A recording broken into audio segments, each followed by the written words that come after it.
lagi bareng kita di podcast Kelompok 7.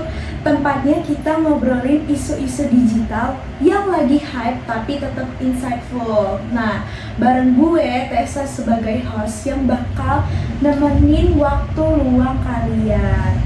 Nah, di kos hari ini nih, gue gak sendirian dong. Gue bareng bestie-bestie gue. Nah, ini dia, kenalin dong diri kalian. Halo Tessa, halo semuanya. Halo. Kenalin, gue Cesi nih, perwakilan mahasiswa yang tiap hari hidupnya bergantung sama deadline dan kopi. Wah, halo juga semuanya.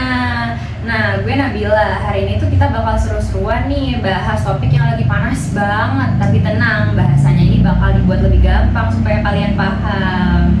Nah, buat episode kali ini nih yang juga jadi project luas kita, topik yang bakal kita angkat tuh deket banget sama kehidupan kita sehari-hari, yaitu Artificial Intelligence atau AI. Nah, sebenarnya itu bermanfaat atau merugikan sih? Jujur nih ya, AI itu udah kayak asisten pribadi gua. Terus masa sih? Mulai dari yang ide tugas, bikin outline presentasi, sampai kadang tuh mikirin caption Instagram aja gue nanya AI tau. Kan ya kan saya kayak gampang banget tinggal ketik prompt misalnya gitu ya, tolong buatin caption estetik buat foto di pantai. Wah, pas banget, kemarin gue habis dari pantai, Ces. Abis ini kayaknya mau nyari deh. Cari buruan deh, Bingung soalnya belum diupload nih fotonya. Ditunggu ya. Oke, jangan lupa di like ya. guys, postingan ada. Iya, kan tinggal lu ketik aja tuh promptnya kan, terus boom, jadilah tuh. Tapi gue kadang ngerasa ini sih, kayak gue makin kesini makin males mager mikir gitu loh. Ya nggak sih? Bener. Wajar sih sebenarnya. Gen Z itu tuh emang juara satunya kalau misal penggunaan AI ini. Nah, berdasarkan data survei dari APJI 2024, Gen Z ini di Indonesia mendominasi penggunaan AI bahkan sampai di angka 43,7%. Milenial aja tuh cuma 22,3%. Jadi ya nggak heran kalau misalkan kehidupan kita sekarang nih bergantung sama AI. Gila ya, hampir setengahnya itu Gen Z loh guys. Tapi emang bener sih, AI itu ngebantu banget buat produktivitas. Jadi kayak misalnya tuh kayak tugas kuliah yang butuh berhari-hari buat nyari di perpustakaan gitu ya. Sekarang nyari referensi tinggal ketik prompt aja, ya nggak sih? Tuh, betul banget, udah gampang banget sekarang itu. Nah, tapi ngomongin AI, gue sering banget lihat perdebatan di X gitu ya, alias Twitter tuh. Terus di TikTok juga ada yang bilang AI itu bikin dunia makin bodoh karena tiap ada masalah pasti langsung larinya ke AI. Nggak ada problem solvingnya jadinya.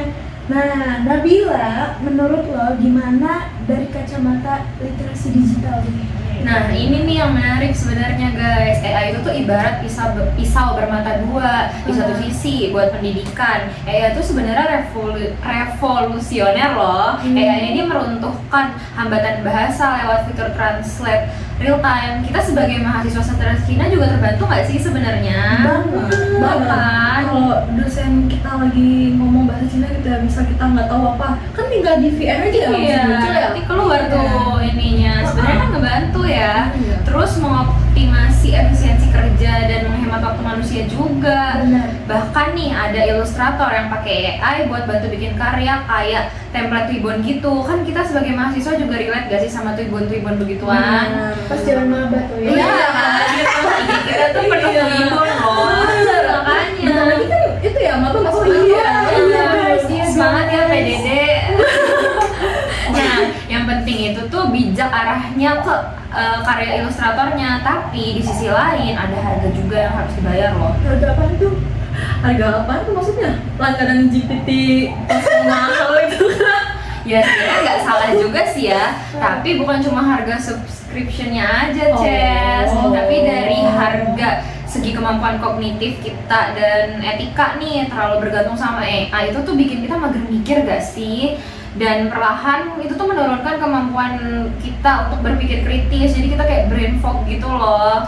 Jadi kita, kita tuh nggak bisa mencari masalah, nggak ada problem solvingnya kayak kata Tessa tadi. Ibarat otot nih, kalau otak jarang dipakai buat mikir keras, kan lama-lama tumpul ya. Setuju banget. Terus gue juga pernah lihat ya, kayak di X gitu, konten AI slop yang infografisnya ngaco banget. Masa ada tabel sejarah presiden tapi grafiknya salah, fotonya nggak sesuai aslinya, captionnya apalagi. Yang bahaya nih, konten misinformasi kayak gini itu malah viral. Wah, Malah banyak orang yang percaya. iya. Oh my god. Bahaya banget itu. Iya tahu, ada juga tuh foto presiden ya pakai AI gitu kan. Yang tangannya tuh jarinya ada 6 banget. Gue ketawa ya. Aduh, nyontoin aja gitu udah kan. Soalnya ini beneran ada di sosmed ya kan. Iya serem gak sih tiba-tiba kan ada 6 jarinya kayak. Tapi waktu di post tuh netizen bukannya kayak nyari dulu ini bener apa enggak, tapi langsung percaya karena kelihatan itu meyakinkan. Tapi emang susah loh, gue aja pernah lihat tuh yang konten dia foto bareng idolnya itu kayak beneran banget. Real, gue juga. Beneran banget, kayak beneran banget. Kayak agak serem sih tapi Sumpah. Iya, pas pertama kali gue lihat, gue kayak ini beneran ya. Iya, Terus pas kan? gue buka komen, kakaknya jago banget. Iya, terus Pakai ada yang minta AI. prom ya? Iya, biasanya diketik tuh di caption panjang kayak jelas Iya. banget. Ada foto sama Mingyu kayak foto Polaroid. Siapa nih fansnya Mingyu? Gue juga.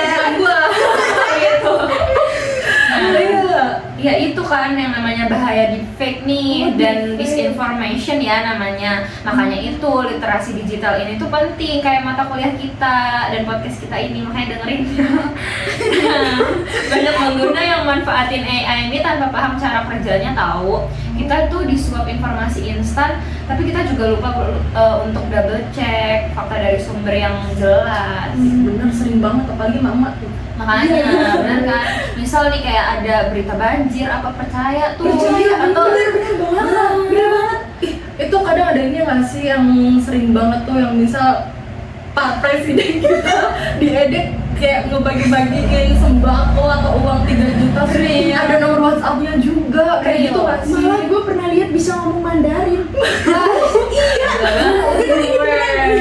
Benar. ya kan. Nah, lanjut lagi nih.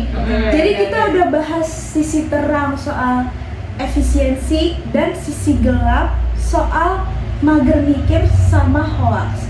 Ada lagi nggak sih nih dampak-dampak AI yang mungkin sebagai user kita nggak sadar?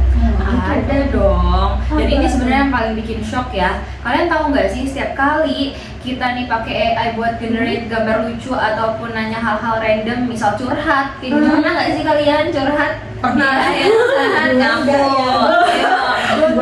Kalian yang nonton ngaku nggak? Masih lu nggak pernah? Ya nggak boleh. Kok dia terlalu lurus gitu ya? Nah, hal-hal random kayak gitu, kita tuh sebenarnya lagi mengonsumsi sumber daya alam yang gede banget loh. Apa hubungannya? Maksudnya gimana tuh? Kan kita pakai HP ya, pakai laptop. Kan bukan pakai bensin itu. Iya sih, sebenarnya kita pakai HP, tapi server pusat datanya atau data centernya ini tuh butuh daya komputasi yang besar banget. Kalian tahu nggak, untuk melatih satu mode AI besar aja tuh kita butuh sekitar 700.000 liter air tahu buat sistem pendingin servernya doang. Bayangin. Sumpah, 700.000 liter air itu bisa buat gue mandi sekampung. Iya bisa.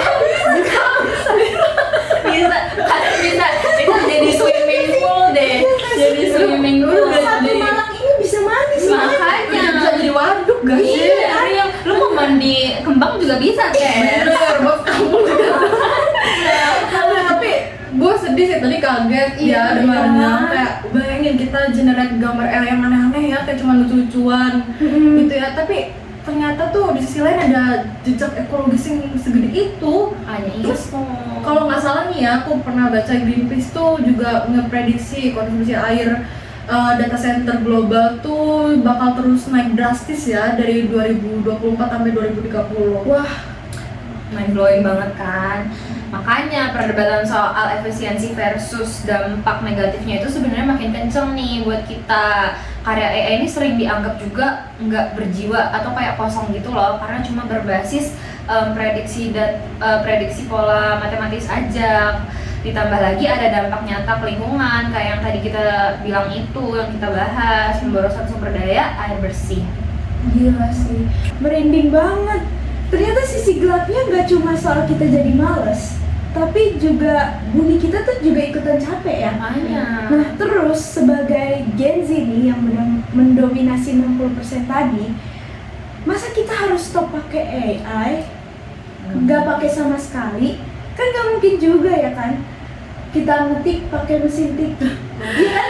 Ya jangan dong, gue juga udah sanggup nih kalau misalnya ngelepas tools AI kesayangan gue Aspri gitu. Oke. Bisa dibaca sih Aspri. Yang Aspri gue itu ya. Coba kasih kita pencerahan dong Nabila, gimana Iya caranya nih. pakai AI biar tetap pinter tapi bumi juga tetap aman. Oke, tenang aja Ces, jangan langsung panik dan uninstall semua AI tools kalian nih.